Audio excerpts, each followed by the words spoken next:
Hi guys, welcome back to my channel questionology. सबसे पहले मैं आपको बता दूं ये वीडियो दोस्तों किन स्टूडेंट के लिए इम्पोर्टेंट रहने वाली है।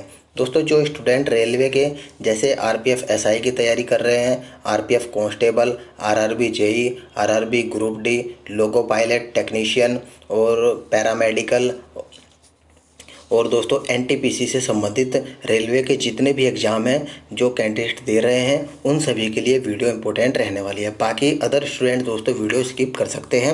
यहाँ पर मैं दोस्तों जो प्रीवियस ईयर में क्वेश्चन पूछे जाते हैं उनको कवर कराता हूँ, जीके जीएस से संबंधित, और जिनके आगे आने के चांसेस ज़्यादा रहते हैं डिटेल में फैक्ट के साथ दोस्तों यहाँ पर आपको कवर कराया जाता है।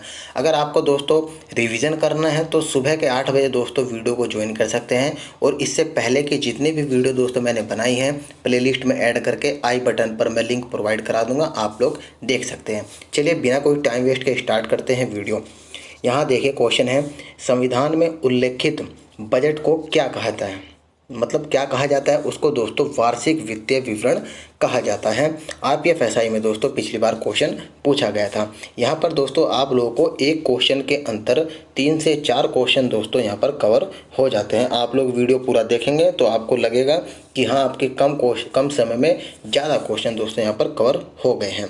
देखें मैं फैक्ट बताता हूँ आप लोग को कि वार्षिक वित्तीय विवरण का उल्लेख आर्टिकल 112 में दिया गया है। ये पूछा जा सकता है।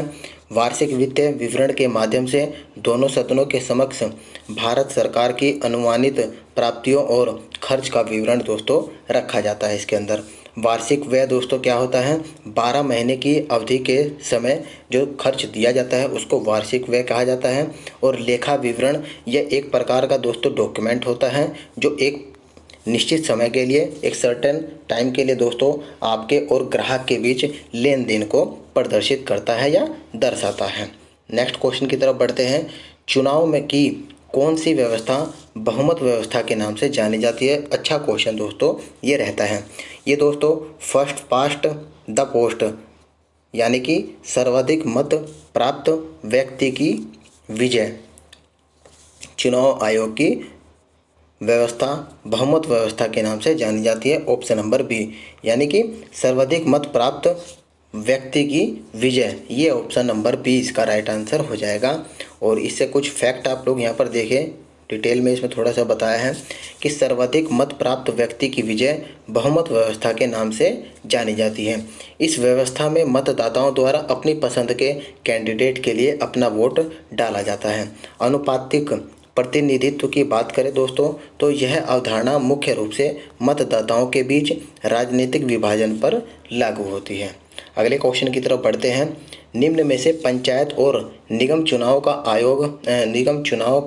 आयोजन किसके द्वारा किया जाता है। ये दोस्तों राज्य चुनाव आयोग के द्वारा ये किया जाता है। ऑप्शन नंबर बी इसका राइट आंसर हो जाएगा। अब यहाँ पर आप लोग डिटेल में देखिए कि राज्य निर्वाचन आयोग पंचायत और नगर निगम के चुनाव का आयोजन करता है।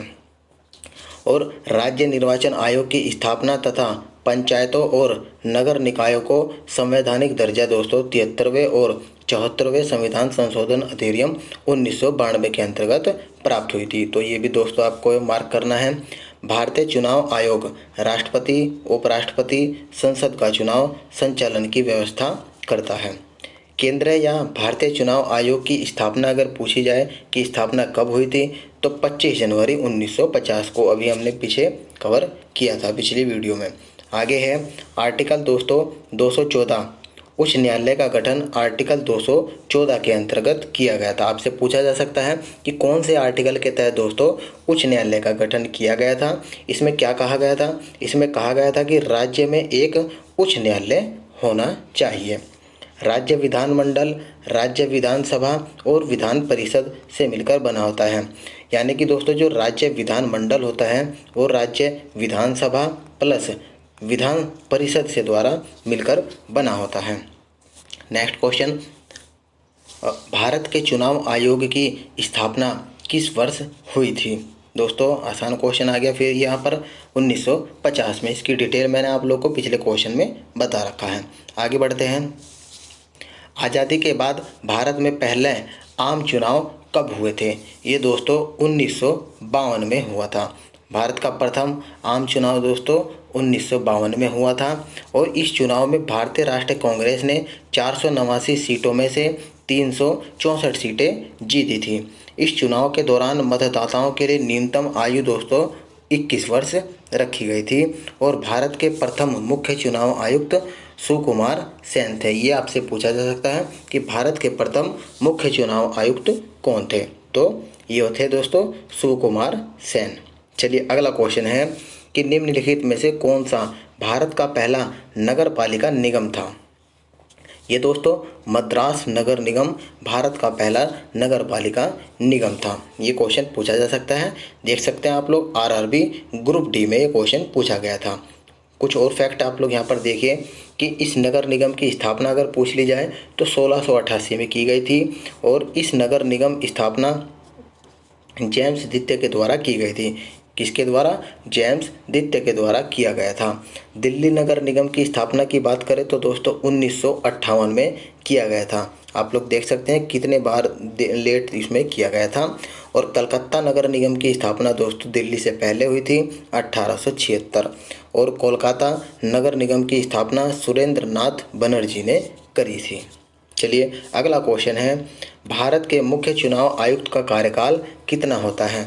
ये दोस्तों 6 वर्ष का या 65 वर्ष की आयु जो भी दोस्तों पहले हो जाती है पूरी, वही भारत के मुख्य चुनाव आयुक्त का कार्यकाल होता है। एनटीपीसी का दोस्तों क्वेश्चन पूछा गया था, पहले भी दोस्तों एक और मैं करा चुका हूँ क्वेश्चन को। तो चलिए अगला क्वेश्चन है, अक्टूबर 1962 में घोषित किया गया पहला राष्ट्रीय आपातकाल कब तक रहा था।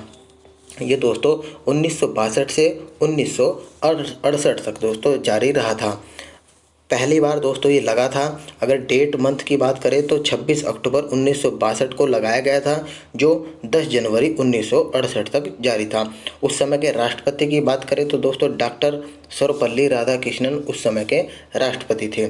राष्ट्रीय आपातकाल के लिए प्रावधान संविधान के कौन से आर्टिकल में दिया गया है, तो आर्टिकल 352 में दोस्तों इसके बारे में बताया गया है।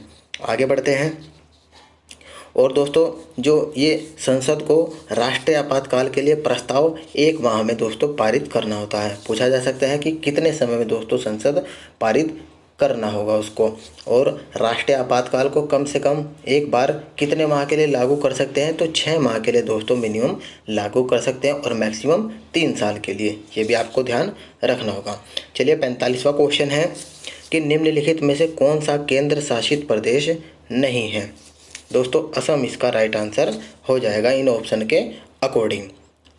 यहाँ पर देखिए असम केंद्र शासित प्रदेश नहीं अपितु बल्कि दोस्तों एक पूर्ण राज्य है और असम को 1969 में एक विशेष राज्य का दर्जा मिला था। हर वर्ष दोस्तों अगर बात करें असम दिवस कब मनाया जाता है, तो 2 दिसंबर को दोस्तों असम दिवस मनाया जाता है। ठीक है, लक्षद्वीप की राजधानी कवरत्ती है। पुडुचेरी का गठन अगर पूछ लिया जाए वर्ष में तो 1962। अंडमान और निकोबार एक केंद्र शासित प्रदेश है।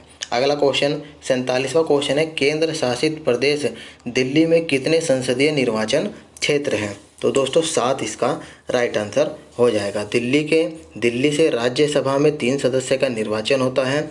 लोकसभा और राज्यसभा संसद के 2 सदन होते हैं, ये सभी को पता है। लोकसभा को निम्न सदन और राज्यसभा को उच्च सदन कहते हैं। आर्टिकल 79 में दोस्तों संसद के बारे में, आर्टिकल 80 में राज्यसभा के बारे में और आर्टिकल 81 में लोकसभा के बारे में दोस्तों बताया गया है। ये आर्टिकल आपको ध्यान रखने होंगे। अगला क्वेश्चन है, मुख्य निर्वाचन आयुक्त का चुनाव किसके द्वारा किया जाता है। ये दोस्तों भारत के राष्ट्रपति के द्वारा किया जाता है। आरपीएफ एसआई में दोस्तों ये पहले क्वेश्चन पूछा गया है। आर्टिकल 52 में दोस्तों बात करें तो आर्टिकल 52 में राष्ट्रपति के विषय में बताया गया है, जिसमें बताया गया है कि भारत का एक राष्ट्रपति होना चाहिए। आर्टिकल 52 आपको ध्यान रखना होगा।